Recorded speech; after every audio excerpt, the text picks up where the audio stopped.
Philosophy Pods. Hoy en Philosophy Pods hablamos del miedo, o más bien de su expresión más intensa, el terror, esa emoción que cuando se experimenta nos impide pensar y cuando pasa generalmente nos impulsa a hacerlo. Hablamos de su conexión con el horror, con lo siniestro, por supuesto del interés que ha despertado en la filosofía y también de las razones por las que el terror como género artístico despierta tantas pasiones. De todo ello vamos a hablar de la mano de Antonio Castilla Cerezo, profesor e investigador especializado en estética de la Facultad de Filosofía de la Universidad de Barcelona y autor del libro La condición sombría.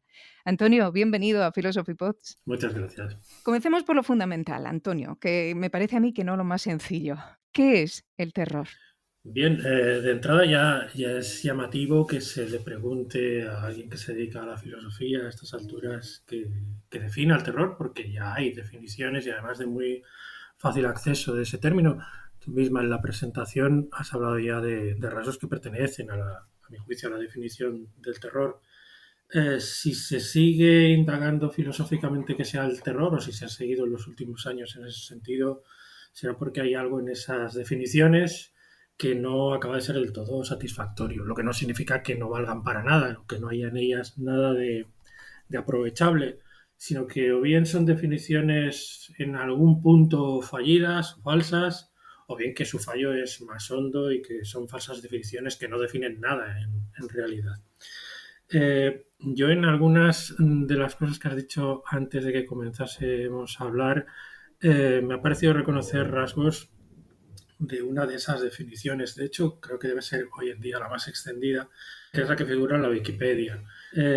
Bueno, a la que figura en la Wikipedia a día de hoy, a finales de mayo del 2023. Allí se define el terror como el sentimiento de miedo o fobia en su expresión máxima, y además haciendo alusión a cuál podría ser su causa y su efecto, se dice que sobreviene cuando el miedo ha superado los controles del cerebro y ya no puede pensarse racionalmente. Yo creo que este es un ejemplo de falsa definición, no de definición falsa, no de que defina pero no del todo correctamente, sino de que en realidad no define al terror, lo cual, insisto, no quiere decir que no haya en ella elementos que sean válidos o que sea preciso retener. Más que nada porque remite el terror al incremento del miedo, y yo creo que el terror y el miedo son enormemente distintos, que la temporalidad del miedo está dirigida al futuro, aunque sea el futuro inmediato, y la del terror no. La del terror está dirigida fundamentalmente al presente. Es decir, tenemos miedo de lo que vaya a pasar, en cambio el terror ya ha pasado, o está pasando, mejor dicho. Y además porque define el terror como el miedo llevado a su escala máxima, pero no nos dice en qué consiste realmente esa escala máxima, más que en el hecho de que el miedo pasa a transformarse en terror. O sea, me recuerda bastante a otros tipos de transformaciones que no darían lugar a una definición. Es como definir el hielo como eso que le pasa al agua cuando se enfría lo suficiente como para convertirse en hielo. Claro, es como meter dentro de la definición a aquello que se trata de definir.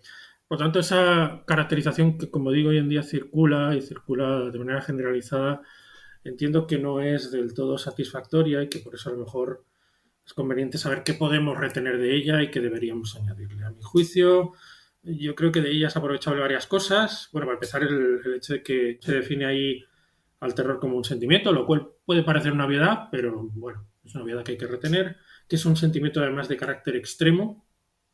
Y eso está implícito en el hecho de que se caracterice a ese sentimiento de miedo como algo llevado a su expresión máxima y solo entonces se transformaría en terror. Y luego, por otra parte, este elemento de que bloquea el pensamiento racional. Tú has añadido lo de que, además, una vez ha pasado, lo estimula. Yo estoy de acuerdo con esa caracterización. Yo en algún momento he trabajado también en ese sentido, he intentado pensar algo en ese sentido. Pero yo creo que habría que añadirle como mínimo dos cosas más, dos elementos a esa caracterización. En primer lugar, que es un sentimiento de carácter, podríamos decir, displacentero. Este término como neutro, de los siglos XVII y XVIII, sobre todo el XVIII, que servía para cubrirse las espaldas, no abiertamente doloroso o no necesariamente doloroso, pero como mínimo de placentero no tiene nada. Y yo le añadiría esto porque uno de los fallos de la definición de Wikipedia a día de hoy es que no solamente el terror bloquea el pensamiento, no solamente el terror impide pensar racionalmente, también los sentimientos placenteros llevados a su extremo bloquean el pensamiento a mi modo de ver. Y en segundo lugar, yo le añadiría la observación de que no solamente bloquea algo, en este caso el pensamiento, sino que también desata algo. Y en este sentido me gustaría también remitirme a la etimología de la palabra terror. Ciertamente la etimología no es ninguna ciencia exacta y remitirse a la etimología siempre es remitirse a algo resbaladizo. Pero terror viene de terreo, a su vez procede de la palabra ter, que es todo un campo semántico que se refiere al ámbito del temblor. Es decir, no solamente bloquearía ciertos procesos cognitivos y particularmente racionales, sino que también, por así decir, estimularía o desataría ciertas reacciones físicas. Y este aspecto físico no debemos descuidarlo a mi modo de ver, porque aunque no sea inmediatamente filosófico, la filosofía puede también dar vueltas en torno a ello. ¿Cómo ha tratado y cómo trata actualmente la filosofía el terror? ¿Qué le interesa del terror? Bueno, esa es una mega pregunta, porque claro, da pie a pensar lo que la filosofía ha dicho sobre el terror en muchas épocas distintas y ya solo con lo que la filosofía ha intentado aprovechar, o ha intentado aprovechar para su dominio, para el ámbito del pensamiento del terror en el siglo XXI, ya con eso tendríamos para un podcast entero. Pero bueno, intento esquematizar todo lo que se me ocurre en este sentido. Precisamente aprovechando eso que habías dicho tú en tu presentación y en torno a lo cual he dado también alguna vuelta en mi respuesta inmediatamente anterior, precisamente porque el terror impide el ejercicio de la capacidad racional de los sujetos, no debe sorprendernos que históricamente la primera actitud o la primera relación que la filosofía ha tenido con el terror sea la de oposición. Lo primero que ha visto la filosofía en el terror es un enemigo.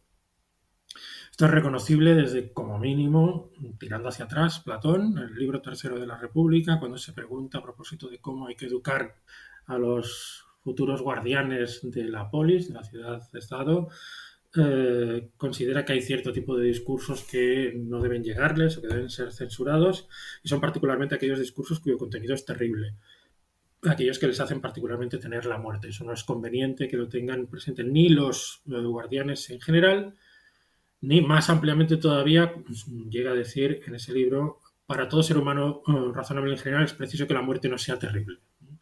Es decir, que en Platón se podría decir que se da la vuelta a algo que hemos dicho hace unos instantes. Si el terror nos impide pensar racionalmente, entonces el individuo que se mantiene razonable es capaz de frenar el terror. Lo que pasa es que, claro, para que la razón se pueda sobreponer al terror necesita estar ejercitada. Y Platón diserta, no diré largamente, pero sí en pasajes además muy fácilmente localizables, muy específicos. Diseña toda una serie de pruebas que el candidato a ser guardián y por lo tanto a figurar entre los posibles gobernantes, un sistema de pruebas que debe superar, y el tercer y último nivel de ese sistema de pruebas consiste en que esos candidatos tienen que ser expuestos o introducidos en situaciones extremadamente terribles, por un lado, y en otras ocasiones extremadamente placenteras. Ahí es donde, precisamente por eso yo anticipaba antes eso de que no solamente el terror puede bloquear la capacidad racional, sino también los sentimientos placenteros llevados a su extremo. Si el individuo se sigue manteniendo racional y ateniéndose a su funcionamiento racional, a pesar de estar en esos dos tipos de situaciones, entonces supera el último bloque de pruebas y ya pasa a ser alguien verdaderamente confiable. Entonces sucede ahí que efectivamente la filosofía ha tratado al terror como a un enemigo, pero un enemigo no es simplemente alguien que se me opone, es también alguien a quien debo sobreponerme y además alguien a quien debo entender que cuando me sobrepongo hace que yo mejore. Con lo cual el enemigo no es simplemente alguien que mejor sería que no hubiera existido, es alguien que afortunadamente existe para que ciertas capacidades puedan perfeccionarse. Yo creo que esta es la primera relación verdaderamente identificable a nivel histórico entre la filosofía y el terror y, como digo, pienso que es lógico que así sea. Pienso que es lógico que la filosofía haya visto en el terror, en primer lugar y ante todo, un enemigo. ¿Y actualmente es más un amigo o no? Actualmente yo creo que se ha pasado de la oposición a algo así como una especie de omnipresencia. Por un lado, ya en la modernidad se va al otro extremo, de la oposición se ha pasado a algo así como una identificación. Esto es localizable, hay quien lo localiza incluso en Hobbes, ¿no? Que se habría identificado con el terror, como si el terror hablase, esta sería la filosofía que haría. Desde luego yo pienso que eso sí es identificable en Sartre como una especie de devenir terrible del filósofo que en nuestros días yo creo que llega a su extremo con la evolución que ha seguido Nick Land. De Nick Land, un antiguo alumno suyo, Nicholas Blincoe, vista su evolución, ha llegado a declarar que, creo que la frase era algo así como: no es cualquier cosa descubrir con un cuarto de siglo de retraso que tu antiguo director de tesis es Satán.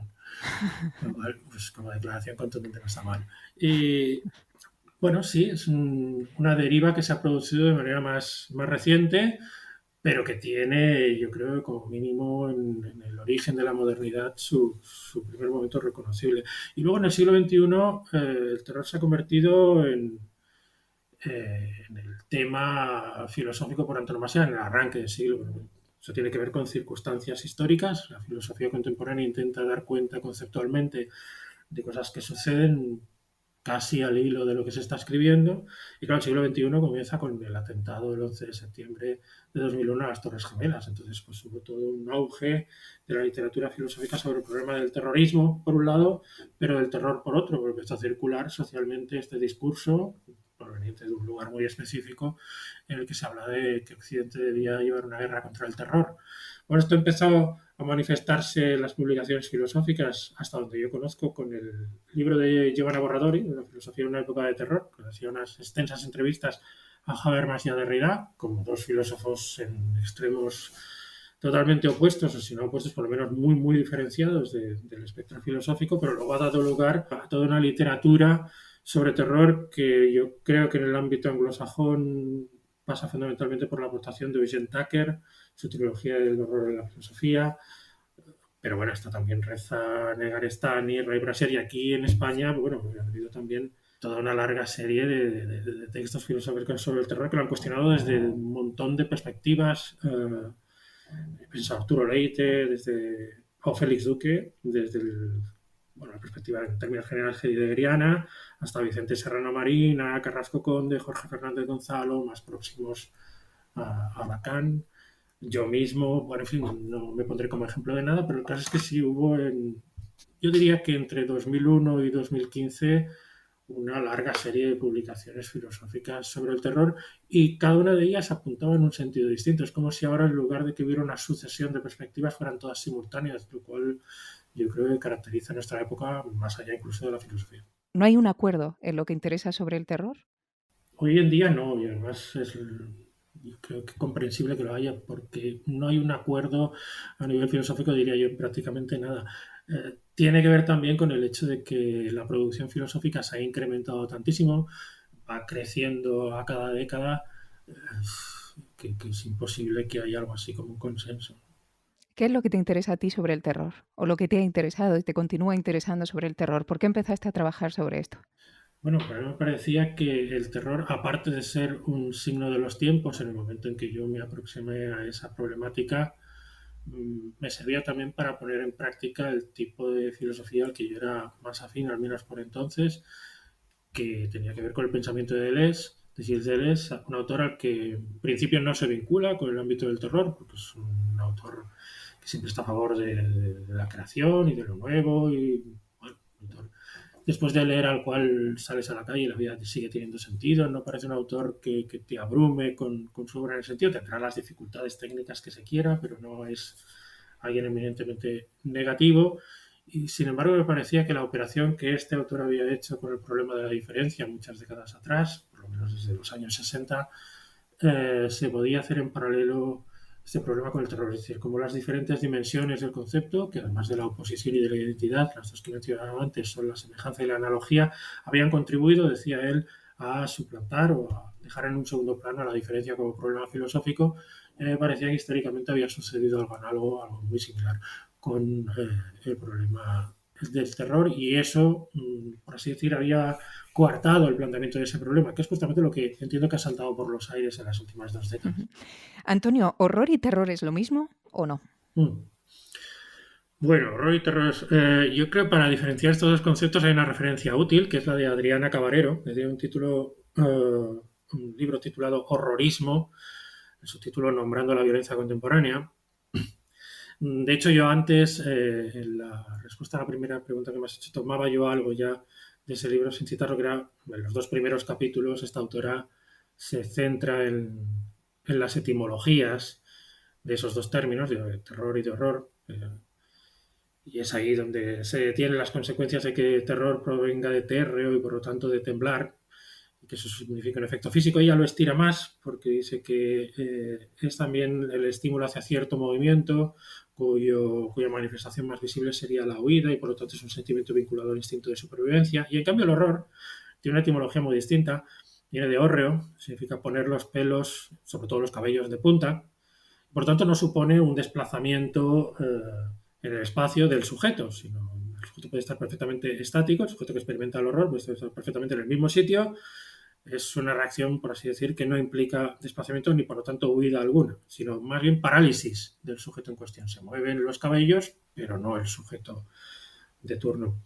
Claro, que el horror excluya la huida es compatible, a mi modo de ver, con el hecho de que en inglés, lo que nosotros llamamos, por ejemplo, películas de terror, se llame horror movies, no terror movies, porque remite al hecho de que el espectador o la espectadora están inmóviles en su butaca mientras contemplan la película en cuestión. Esto es una distinción, la de horror y terror, que pueden tener más a la mano, por así decir, los hablantes del inglés, que no seguramente los de español, pero en todo caso, bueno, pues hay toda una bibliografía al respecto. Por ejemplo, hay un libro de Noel Carroll, que es algo así como un clásico dentro de la filosofía de tendencia analítica a propósito del género, lo que nosotros llamaríamos el género de terror, cuyo título real es de Philosophy of Horror, ¿no? Es decir, porque para los anglosajones no hace falta hacer esa aclaración entre horror y terror, que en nuestro caso, pues bueno, manejamos como si fueran sinónimos, no lo son en sentido estricto.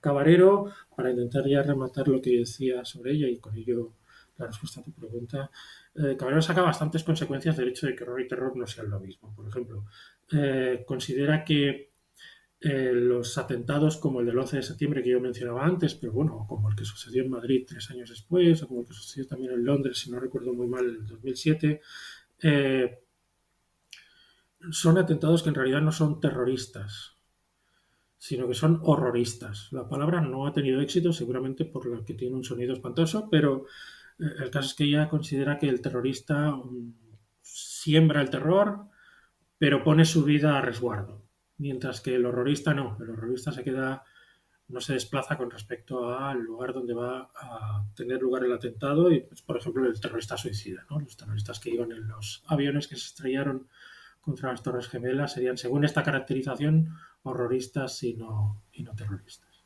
Preparando esta entrevista, me encontré con un texto que yo no conocía de Freud dedicado a Das Unheimliche, traducido Sí. por lo siniestro, ¿no? En el que se pregunta por aquello que permite identificar lo siniestro más allá de la angustia que nos provoca. Porque claro, no todo lo que nos angustia nos resulta siniestro, como no todo lo que nos angustia nos provoca terror, ¿no? Pero ¿es necesario que algo nos resulte siniestro para que nos provoque terror? Ya, bueno, aquí lo que pasa es que la traducción de Das Unheimlich puede ser engañosa. En primer lugar, porque lo traduce por una palabra que no retiene lo central de ese término alemán. Siniestro es palabra italiana, que por cierto quiere decir lo que tiene que ver con el lado izquierdo.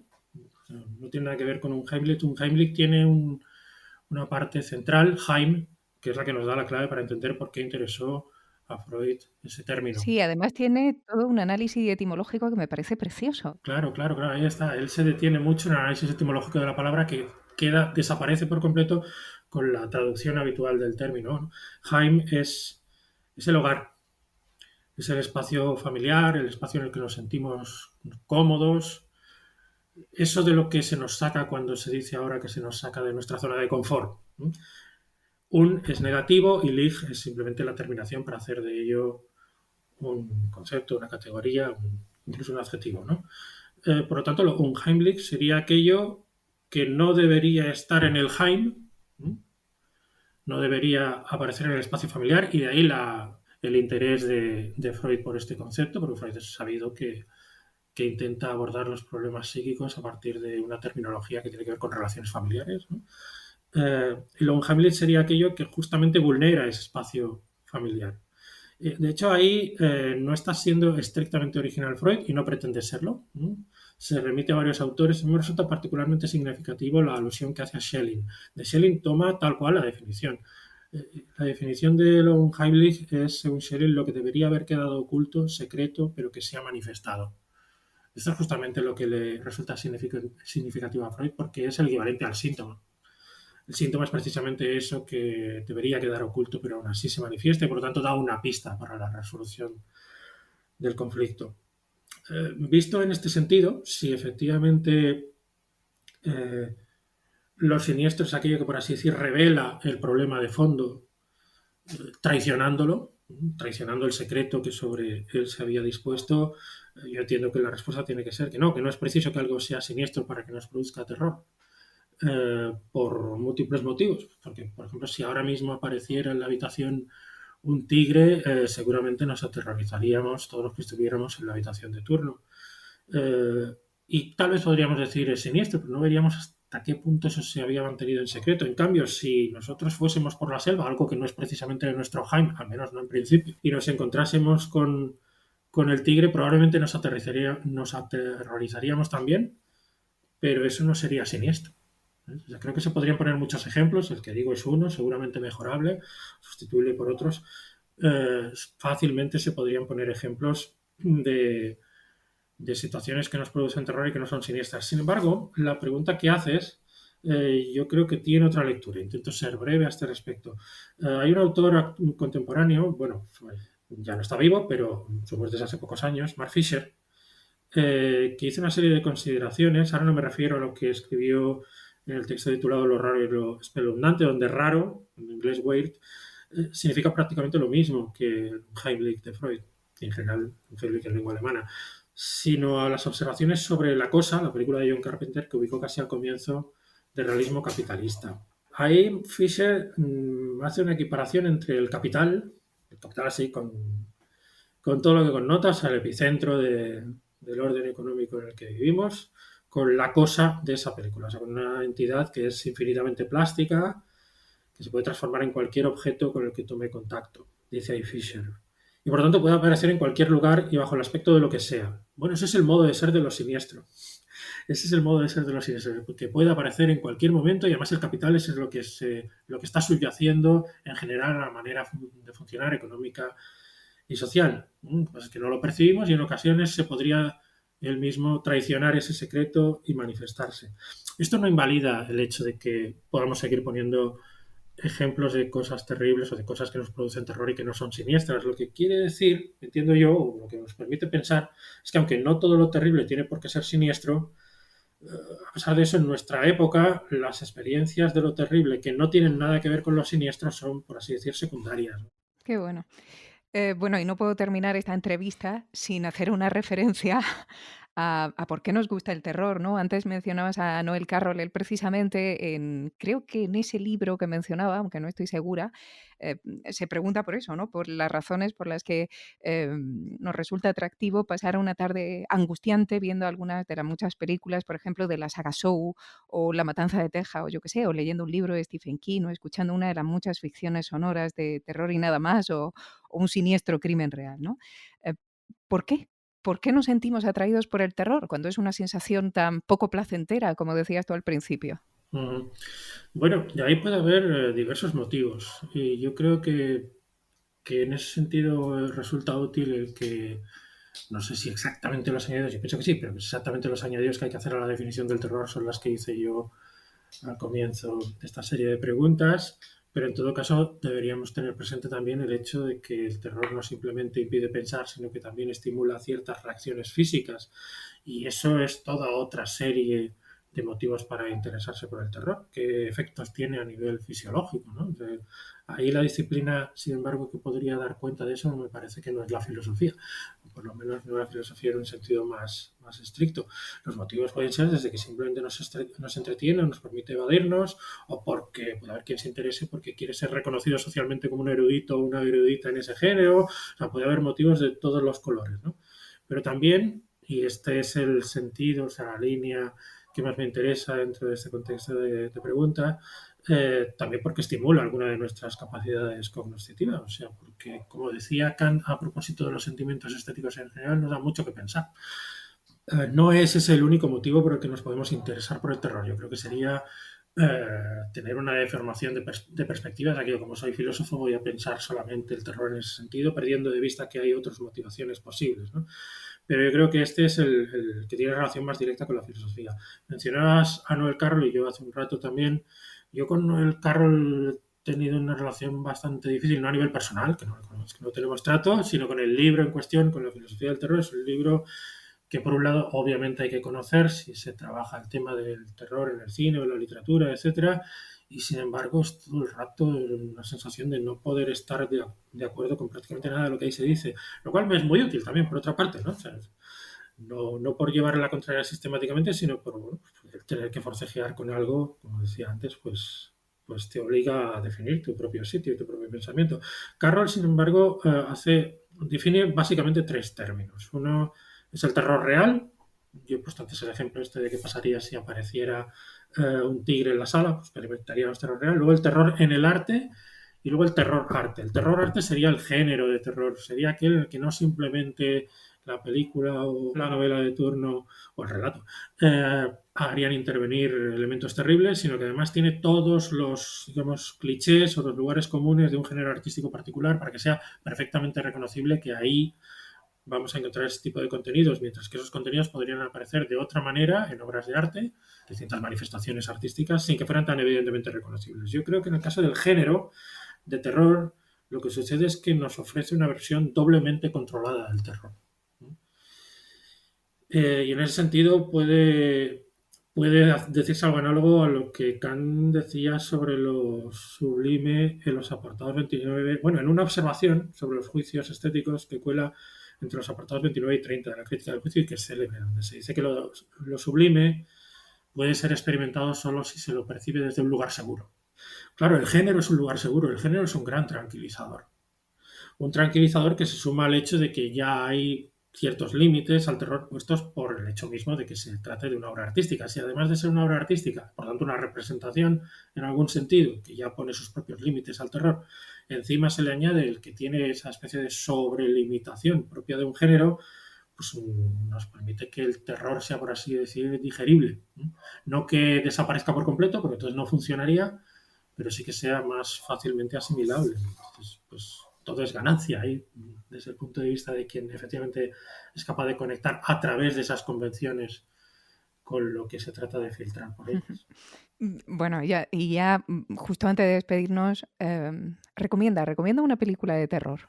Bueno, tú antes has mencionado La Matanza de Texas y yo, bueno, posteriormente al libro que has mencionado, La Condición Sombría, me dio por escribir un librito para la editorial Comares en Granada, un sitio donde yo trabajé durante un tiempo, en esa ciudad, un libro sobre cine de terror y me estuve chutando el género, vamos, de un extremo al otro y me pareció fascinante el reencuentro con La Matanza de Texas. Una película sorprendente en más de un sentido, porque cada vez que hablo con alguien, no es que sea algo que haga cotidianamente, pero cuando lo he hecho, he hablado de esta película o me han dirigido alguna observación en este sentido y he podido tirar de la lengua a alguien, todo el mundo la recuerda como tremendamente sangrienta. Sí. Y si la vuelves a visionar verás que parece poquísima sangre. Vaya.